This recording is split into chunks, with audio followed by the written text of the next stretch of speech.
Hi. നമ്മളെ കുട്ടികൾ വാശി പിടിക്കുന്നവരാണോ?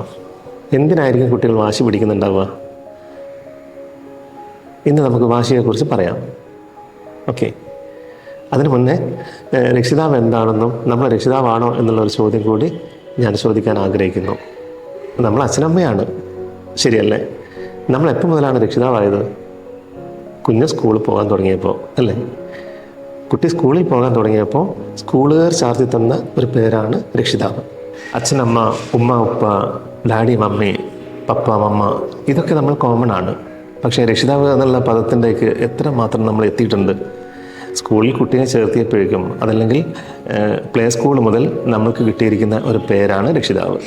ശരിക്കും രക്ഷിതാവിൻ്റെ അർത്ഥം രക്ഷിക്കുന്ന ആൾ എന്നാണല്ലോ. അപ്പോൾ നമ്മളുടെ സ്കൂളിനകത്തേക്ക് കുട്ടിയെ ചേർത്തപ്പോഴേക്കും അവർ വല്ലാത്തൊരു ബുദ്ധിമുട്ടിൻ്റെ അവസ്ഥയിലാണോ, അവർ വേറൊരു ഡേഞ്ചർ സോണിലേക്ക് എത്തിയോ? അവിടെ എത്തുമ്പോഴല്ലേ നമ്മൾ രക്ഷിതാവാവുന്നുള്ളൂ, രക്ഷിക്കുന്ന ആളാവുന്നുള്ളൂ. എന്തിനാണ് ഇങ്ങനെ ഒരു പേര്? ആലോചിക്കേണ്ടതാണ് അല്ലേ? ശരിയാണ്. സ്കൂളിൽ ചേർക്കുന്നതിന് മുമ്പേ സുരക്ഷിതമായ കൈകളിലായിരുന്നു നമ്മളെ കുഞ്ഞുങ്ങൾ, അതായത് സ്വന്തം അച്ഛൻ്റെയും അമ്മയുടെയും കൂടെ. പിന്നീട് പുറത്തേക്ക് ഇറങ്ങുകയാണ്. ഒരു പബ്ലിക്കിനോടുള്ള ബന്ധം ഉണ്ടാകുന്നത് ആദ്യം പ്ലേ സ്കൂളിലും, പിന്നീട് LKG, UKG, LP school, UP school, ഹൈസ്കൂളിലേക്കൊക്കെ പോവുകയാണ്. തീർച്ചയായിട്ടും അവിടെ സമൂഹത്തിൻ്റെ ഇടപെടലുകൾ കുട്ടികൾക്ക് നല്ല പോലെയുണ്ട്. ഇതിനനുസരിച്ചിട്ട് അവരുടെ സ്വഭാവത്തിനകത്തും വല്ലാത്ത മാറ്റങ്ങൾ ഉണ്ടാവാൻ ചാൻസ് ഉണ്ട്. ശരിയാണത്. അവിടെ നല്ല കൂട്ടുകെട്ടുകൾ, ചീത്ത കൂട്ടുകെട്ടുകൾ, കുറേ അറിവുകൾ കിട്ടുന്നു, കുറേ അനുഭവങ്ങൾ കിട്ടുന്നു, കുറേ ചിന്തകൾ അവരുടെ മനസ്സിലേക്ക് വരുന്നു, കുറേ ഭയപ്പാടുകൾ ഉണ്ടാകുന്നു. ഇതിനകത്തു നിന്നൊക്കെ ശാരീരികമായിട്ടും മാനസികമായിട്ടും അവർക്ക് അസ്വസ്ഥതകൾ ഉണ്ടാകാൻ ചാൻസ് ഉണ്ട്. അപ്പോൾ ഈ മാനസികമായിട്ടുള്ള അസ്വസ്ഥതകളിൽ നിന്ന് രക്ഷപ്പെടുത്തുന്ന ആ ഒരു പദവിയാണ് നമുക്ക് കിട്ടിയിരിക്കുന്നത്. അതാണ് രക്ഷിതാവ്.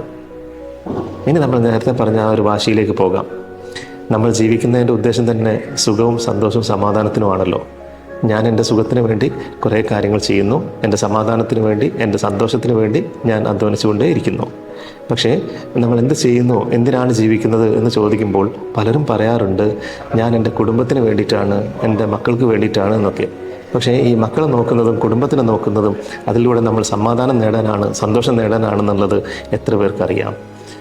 അവരെ സന്തോഷിപ്പിക്കുമ്പോഴാണ് നമ്മളുടെ മനസ്സും സന്തോഷമാകുന്നത്. അപ്പോൾ നമ്മളുടെ ഒരു കംഫർട്ട് സോണിന് വേണ്ടിയിട്ടാണ് നമ്മൾ ജീവിക്കുന്നത്, അതായത് സുഖവും സന്തോഷവും സമാധാനവും.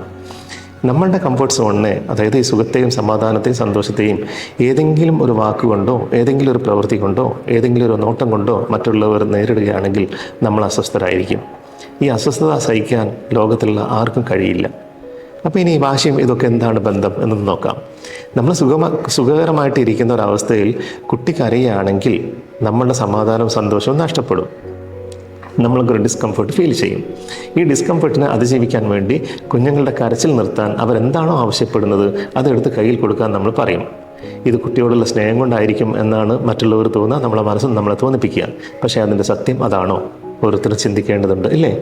ഇനി നമ്മളുടെ കംഫർട്ട് സോൺ ബ്രേക്ക് ആവാതിരിക്കാനാണ് ഈ സംഭവം ചെയ്യുന്നതെങ്കിൽ കുട്ടിയെ ഹെൽപ്പ് ചെയ്യുന്നത് പോലെ അവളുടെ വാശി അനുസരിച്ചിട്ട്, അവൻ്റെ വാശി അനുസരിച്ചിട്ട് കരച്ചിലിനെ ശമിപ്പിക്കാൻ വേണ്ടി അവൻ ആവശ്യപ്പെടുന്ന പലതും നമ്മൾ എടുത്തു കൊടുക്കുമ്പോൾ അവൻ നേടുന്നത് എന്താണ്?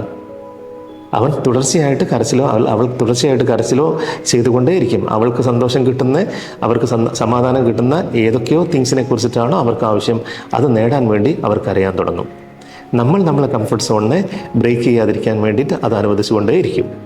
അപ്പോൾ ഇവിടെ സ്വഭാവത്തിൻ്റെ അല്ലെങ്കിൽ ബിഹേവിയറിസത്തിൻ്റെ ഒരു പെരുമാറ്റ രീതിയിൽ വ്യത്യാസങ്ങൾ സൃഷ്ടിച്ചു തുടങ്ങുന്നു. അപ്പോൾ കുട്ടിയുടെ വാശിയുടെ കാരണം എന്താണ്? അറ്റൻഷൻ അവർക്ക് കിട്ടാൻ വേണ്ടി, കുട്ടികൾക്ക് നമ്മളുടെ അറ്റൻഷൻ അവരിലേക്ക് എത്താൻ വേണ്ടി അവർക്ക് കഴിയുന്ന ഒരേ ഒരു കാര്യം കരച്ചിൽ മാത്രമാണ്. ഈ ഒരു കരച്ചിൽ മാറ്റാൻ വേണ്ടി വാശി പിടിച്ച് കരയാനാണെങ്കിൽ തീർച്ചയായിട്ടും രക്ഷിതാക്കൾ ശ്രദ്ധിക്കേണ്ടത് ആ കരയുന്ന അവസരത്തിൽ അവർ ആവശ്യപ്പെടുന്നത് കൊടുക്കാതിരിക്കുക. അവരെ കരച്ചിൽ നമ്മൾ ഡിസ്കംഫോർട്ട് ആണെങ്കിലും അത് നമ്മൾ ശ്രദ്ധിക്കുക. അവരെ മുഖത്തേക്ക് തന്നെ നോക്കി പുഞ്ചിരിച്ചുകൊണ്ട് നിൽക്കുക. മോൾ കരഞ്ഞോ അല്ലെങ്കിൽ മോൻ കരഞ്ഞോ, ഞാൻ കരയാതെ വരികയാണെങ്കിൽ മാത്രമാണ്, കരച്ചിലിൽ അടക്കിയിട്ട് നല്ല രീതിയിലാണ് ഈ ഒരു സാധനം ചോദിക്കുന്നതെങ്കിൽ, അത് മൊബൈലായിക്കോട്ടെ എന്തായിക്കോട്ടെ, കൊടുക്കാൻ പ്രോത്സാഹിപ്പിക്കുകയല്ല, അവൻ ആവശ്യപ്പെടുന്നത് നല്ല രീതിയിൽ ചോദിച്ചു വരികയാണെങ്കിൽ മാത്രമേ തരുള്ളൂ എന്നുള്ളത് നിലപാടിലായിരിക്കണം നാം ഉണ്ടാവേണ്ടത്. അതോടുകൂടിയിട്ട് 1-2 ദിവസമേ അവർക്ക് ആ വാശി കാണുകയുള്ളൂ. കരയുന്ന സാധനം ഒന്നും അവർക്ക് വെച്ച് നീട്ടരുത്. കരച്ചിൽ മാറാൻ വേണ്ടിയിട്ട് അവർ പറയുന്നത് എന്തും നമ്മൾ കൊടുത്താൽ അവർ കരച്ചിൽ കൊണ്ട് പലതും നേടിക്കൊണ്ടേയിരിക്കും. അതോടെ അവരുടെ ബിഹേവിയറിന് മാറ്റങ്ങൾ സംഭവിക്കും. തീർച്ചയായിട്ടും നല്ലൊരു മക്കളാവട്ടെ, നമ്മൾ അതിന് മേലെയുള്ള നല്ല രക്ഷിതാക്കളാകട്ടെ എന്ന് ആശംസിക്കുന്നു. Thank you.